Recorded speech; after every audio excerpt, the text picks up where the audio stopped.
Chapter 8. The monastery lay perched in the desert beyond the lake of Gennesaret, built of ash-red stones and wedged in the hidden between huge ash-red rocks. Midnight. Out of the sky the waters fell, not in drops but in floods. The hyenas, wolves, and jackals howled, as did a pair of lions farther away, infuriated by the repeated thunderclaps. Plunged in impenetrable darkness, the monastery was frequently stripped by lightning flashes. The god of Sinai seemed to be flogging it. The monks were fallen face downward in their cells, beseeching Adonai not to drown the earth once more. Hadn't he given his word to the patriarch Noah? Hadn't he stretched a rainbow from earth to heaven as a sign of friendship? The only light was in the abbot's cell. Joachim, the abbot, sat beneath the 7-branched candelabrum in his elevated stall of cypress wood and listened. Skinny, short of breath, his white beard like a river, his arms crossed, eyes closed, listened to John, the young novice, who stood at the lectern and read to him from the prophet Daniel. A night vision fell upon me. I saw the 4 winds of heaven bound over the great sea, and 4 large beasts came up out of the sea, and the one did not resemble the other. The first was like a lion, and had the wings of an eagle. I beheld it until its wings were uprooted, and it was made to stand upright on its feet like a man, and a man's heart was wedged into its breast. And behold, there emerged a second beast, and it resembled a bear. And someone said to it, Arise, devour much flesh. I looked, and lo, a third beast. It resembled a leopard, and had 4 wings on its back, like a bird. This beast had 4 heads, and dominion was given to it. The novice felt uneasy and stopped. He no longer heard the abbot sigh or drive his nails with agitation into the stall, no longer even heard him breathe. Could he have died? 4 days and days now he had refused to put food into his mouth. He was angry with God and wanted to die. He wanted to die, that he made absolutely clear to the brothers, so that his soul might be unburdened of the body, might be relieved of this weight and enabled to ascend to heaven in order to find God. He had a complaint to settle with him. It was necessary for him to see him and talk to him. But the body was lead. It prevented his ascent. He decided, therefore, to send it about its business, to abandon it in the grave so that the true Joachim could ascend to heaven and tell God his grievance. This was his duty. Wasn't he one of the fathers of Israel? The people had mouths but no voice. They could not stand in front of God and relate their suffering. But Joachim could. He had no choice. The novice turned and looked. Beneath the 7 flames the abbot's head, pitted like old worm-eaten wood, roughened by the sun and fasting. How it resembled the primordial rain-washed skulls of beasts which caravans sometimes encountered in the desert. What visions that head had seen! How many times heaven had opened up before it! How many times the bowels of hell! His mind was a Jacob's ladder on which all of Israel's anxieties and hopes climbed up and down. Opening his eyes, the abbot saw the novice standing before him, deathly pale. In the light of the menorah, the blond fuzz on his cheeks glowed in all its virginity, and his eyes, swept away far into the distance, were full of affliction. The abbot's severe expression sweetened. He loved this well-formed youth, whom he had snatched from the old Zebedee, his father, and brought here to be delivered up to God. He liked his submissiveness and ferocity, the silent lips and insatiable eyes, his sweetness and quick intelligence. One day, he reflected, this boy will speak with God, will do what I could not do, and the 2 wounds which I have on my shoulders he will transform into wings. I did not rise to heaven during my lifetime, but he will during his. The boy had come to the monastery once with his parents. It was to celebrate the Passover. The abbot, a distant relation of old Zebedee's, received them merrily and sat them at his own table. John was about 16 years old at the time. While he ate, bent over his food, he felt the abbot's eye fall upon his skull, push aside the bones, pass through the suture lines of his skull into the brain. Terrified, he looked up, and the two glances joined in midair over the paschal table. From that day on, neither fishing boats nor the lake of Gennesaret had been large enough for the boy. He sighed and withered away until one morning old Zebedee grew weary and shouted, "Your mind isn't on the fishing. It's on God. Well, go on. Go to the monastery.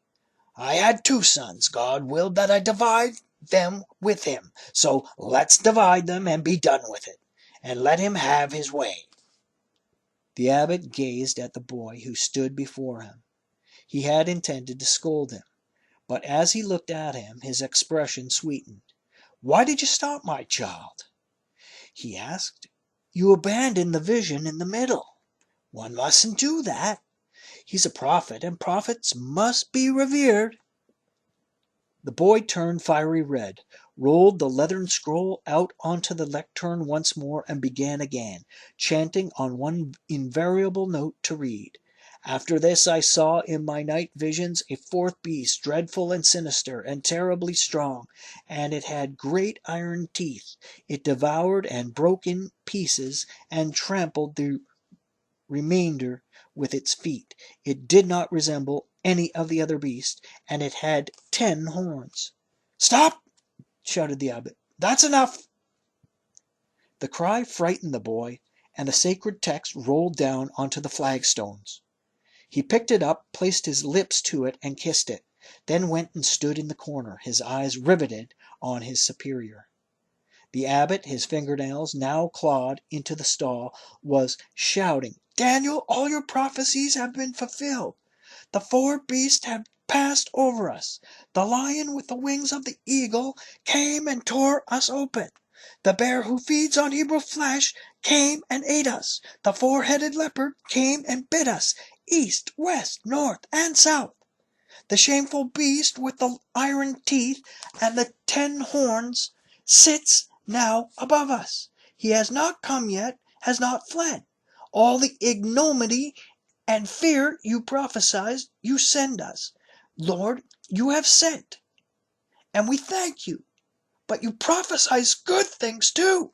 Why haven't you sent those? Why are you so tight-fisted where they are concerned? You've given us a liberal supply of calamities. Now give us generosity of your benefits. Where is the Son of Man you promised us?" John read. The boy moved away from the corner where he had been standing with the scroll under his shirt. Going up to the lectern, he began again to read, but his voice, like the superior's, had now grown fierce. "I looked in all my night visions, and behold, one like the Son of Man came into the clouds of heaven, and approached the Ancient of Days, and was brought near to him. And to him was given dominion and glory and the kingdom, and all peoples, nations, and men of all tongues served him. His dominion is an everlasting dominion that shall never end, and his kingdom is indestructible." The abbot, unable to restrain himself any longer, left his stall, took one step, then one more, reached the lectern, tripped and was about to fall, but managed to put his palm heavily down on the holy manuscript and steady himself. "Where is the Son of Man you promised us? Did you give us your word or didn't you? You can't deny it. Here it is in writing." He banged his hand angrily, exultantly, on the prophecy. "Here it is in writing." John read it again. But the abbot could not wait. Before the novice had time to start, he seized the scripture, lifted it high into the light, and began without looking to cry out in a triumphant voice, To him was given dominion and glory and the kingdom, and all peoples, nations, and men of all tongues served him. His dominion is an everlasting dominion that shall never end, and his kingdom is indestructible." He left the scroll open on the lectern and looked through the window at the darkness outside. "Well, where is the Son of Man?" he shouted, gazing into the blackness. "He isn't yours any more, seeing that you promised him to us. He's ours. Well, where is he? Why don't you give him dominion, glory, and the kingdom, so that your people, the people of Israel, can govern the whole universe? Our necks are stiff from watching the sky and waiting for it to open. When? When? Yes, why do you harp on it? We know well enough that 1 second for you is 1,000 years for man. All right, but if you're just, Lord, you'll measure the time with man's measure, not with yours. That's what justice means." He started towards the window, but his knees sagged, and he halted and thrust out his hands as though he wanted to steady himself on the air. The boy ran to support him, but the abbot grew angry and nodded to him not to touch him. Calling up all his strength, he reached the window, leaned against the wall, extended his head as far as he could, and looked out. Darkness. The flashes of lightning were fewer now, but the water still thundered down upon the rocks which flanked the monastery. Every time the cacti were hit by lightning, they seemed to whirl about and be transformed. They became a nation of cripples, with the leprous stumps of their arms lifted towards the sky. Tensing body and soul, the abbot listened. From far in the distance came the howling of the wild game of the desert. The animals were not hungry, they were afraid. Close by, almost on top of them, a beast wrapped in fire and whirlwind bellowed and approached in the darkness. The abbot listened to the voices of the desert. As he listened, suddenly he shuddered and turned. Some invisible being had entered his cell. He looked. The 7 flames of the candelabrum flickered turbulently and were on the point of going out. The 9 strings of the harp, which was leaning unused in the corner, vibrated wildly, as though some invisible hand had seized them in a fury in order to snap them. The abbot began to tremble. "John," he said softly, looking around him, "come here, close to me." The boy flew out of his corner and approached. Command me, Father," he said, and he placed his knees on the ground to prostrate himself. "John, go and call the monks. I have something to tell them before I depart." "Before you depart, Father?" The boy shuddered. 2 large black wings beating in back of the old man had caught his eye. "I'm going," said the abbot, and his voice suddenly seemed to come from beyond the other shore. "I'm going. Did you see the 7 flames lurch and draw away from their wicks? Did you hear the 9 strings of the harp vibrate madly, ready to snap? I'm going. John, run and call the monks. I want to speak to them." The boy bowed his head and disappeared. The abbot remained standing in the middle of the cell under the 7-branched candelabrum. Now, at last, he was alone with God. He could speak his mind fiercely with no fear of being overheard. He lifted his head calmly and knew that God stood before him. I'm coming, he said to him. "Why do you enter my cell? Why do you try to put out the light, shatter the harp, and capture me? I'm coming, and not only of your will, but of my own. I'm coming. I hold in my hands the tables on which the complaints of my people are written. I want to see you and speak to you. I know you don't listen, or at least pretend you don't listen, but I shall bang on your door until you open, and if you don't open, nobody's here now to hear me, so I'll speak freely. If you don't open your door, I shall break it down. You're fierce. You love fierce people. They alone, you name your sons. Until now we have wept, prostrated ourselves, and said, Your will be done. But we cannot last any longer, Lord. How long are we going to wait? You are fierce. You love fierce people. We shall become fierce. Our wills be done now. Ours. As the abbot spoke, he kept his ear tense so that he could hear whatever was in the air. But the rain had abated. The thunder had retreated into the distance. The claps were muffled and came from the east, far away over the desert. The 7 flames burned steadily above the old man's white beard. The abbot waited in silence.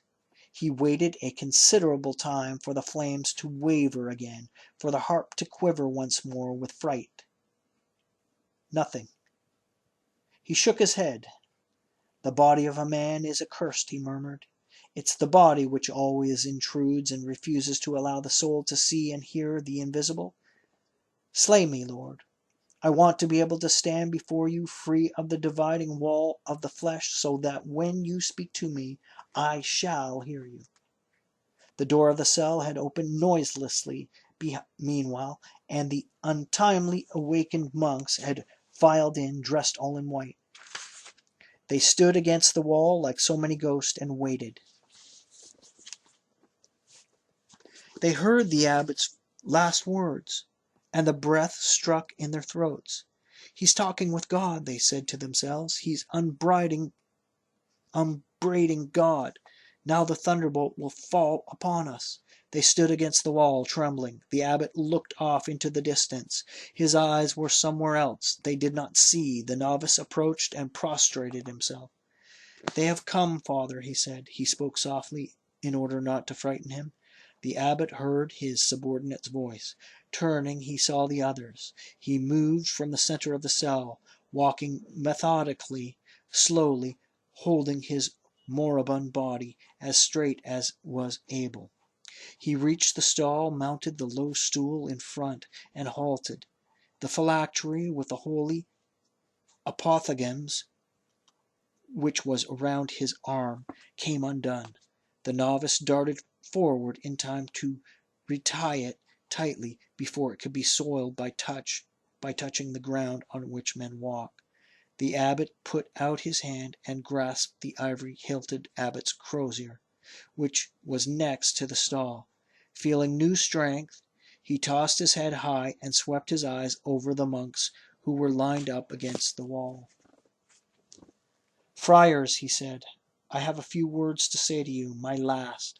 Open your ears, and if anyone is sleepy, let him leave. What I am about to say is difficult. All your hopes and fears must wake up and alert their ears in order to give me an answer. We're listening, Holy Abbot, said Father Habakkuk, the oldest of the abbot's suite, and he placed his hand over his heart. These are my last words, friars. You're all thick-headed, so I shall speak in parables. We're listening, Holy Abbot, Father Habakkuk repeated. The abbot bowed his head and lowered his voice. First came the wings, and then the angel. He stopped, glanced at the monks one by one, then shook his head. Friars, why do you look at me like that, with open mouths? Father Habakkuk, you raised your hand and moved your lips. Do you have some objection? The monk put his hand to his heart. You said, first come the wings, and then the angel. We never noticed those words in Scripture, Holy Abbot. How could you have noticed them, Father Habakkuk? Alas, your minds are still dim. You open the prophets, and your eyes are able to see nothing but the letters. But what can the letters say? They are the black bars of the prison where the spirit strangles itself with screaming. Between the letters and the lines, and all around the blank margins, the spirit circulates freely, and I circulate with it, and bring you this great message. Friars, first came the wings, and then the angel. Father Habakkuk reopened his mouth.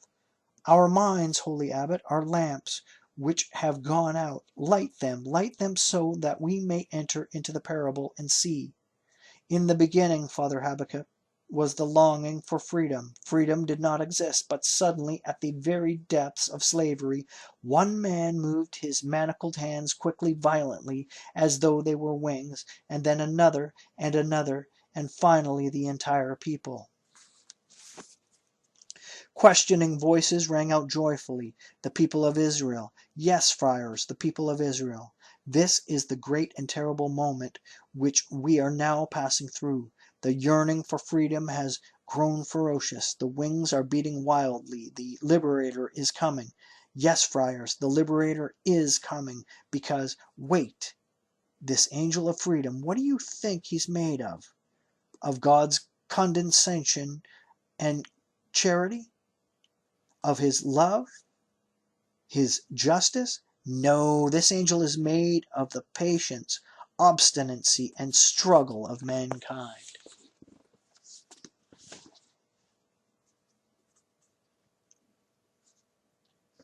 You place a great obligation, an unbearable weight on man, holy abbot. Old Habakkuk ventured to object. Do you have that much confidence in him? But the abbot ignored the objection. His mind was riveted on the Messiah. He is one of our sons, he cried. That is why the Scriptures call him the Son of Man. Why do you think thousands of Israel's men and women have coupled generation after generation to rub their backsides and titillate their groins? No, all those thousands and thousands of kisses were needed to produce the Messiah. The abbot banged his crozier vigorously against the stall. Take care, friars. He may come in the middle of the day. He may come in the middle of the night. Keep yourselves constantly prepared, bathed, hungry, wakeful. Woe is you if he finds you filthy, satiated, or asleep. The monks headed one against the other and dared not look up to see the abbot. They felt a wild flame flow out of the top of his head and attack them. Coming down from his stall, the moribund advanced with firm steps toward the frightened herd of fathers. He held out his crozier and touched them one by one. Take care, friars, he cried. If the yearning is broken off for even an instant, the wings become chains again. Stay vigilant. Fight. Keep the torch of your soul burning day and night. Strike. Forge the wings. I'm going. I am in a hurry to speak to God. I'm going. These are my final words. Strike. Forge the wings. Suddenly he stopped breathing, and the crozier slid out of his hand. Without a sound, the old man fell tranquilly, gently down on his knees, and rolled silently onto the flagstones. The novice uttered a cry and ran to help his superior. The monks moved away from the wall, stooped, laid the abbot out on the stones, and lowered the 7-branched candelabrum and placed it next to his livid, immobile face. His beard gleamed, his white gown had opened, revealing the rough cassock with the sharp iron hooks which swaddled the old man's bloody chest and flanks. Father Habakkuk placed his hands over the abbot's heart. He's dead. His deliverance has come, said someone else. The two friends have parted and returned to their homes. A third person whispered, the flesh to the soil, and the soul to God. But while they talked and arranged to have water heated in order to wash him, the abbot opened his eyes. The monks recoiled in terror and gazed at him. His face was resplendent.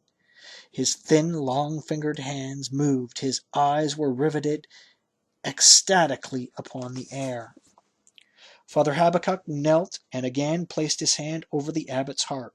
It's beating, he whispered. He's not dead. He turned to the novice, who was prostrate at the old man's feet, kissing them. Get up, John. Mount the fastest camel and race to Nazareth to bring old Simeon, the rabbi. He'll cure him. Quick, it's getting light. Day was breaking, the clouds had scattered, and satiated, freshly bathed earth gleamed and looked up at the heavens with gratitude. Two sparrowhawks leaped into the sky and flew circles over the monastery to dry off. Wiping away his tears, the novice went to the stable and chose the fastest camel, a young, slender one with a white star on her forehead. He made her kneel, then mounted and let out a yodeling, throaty cry. The camel wrenched herself away from her foundations, stood up, and with great strides started to race towards Nazareth.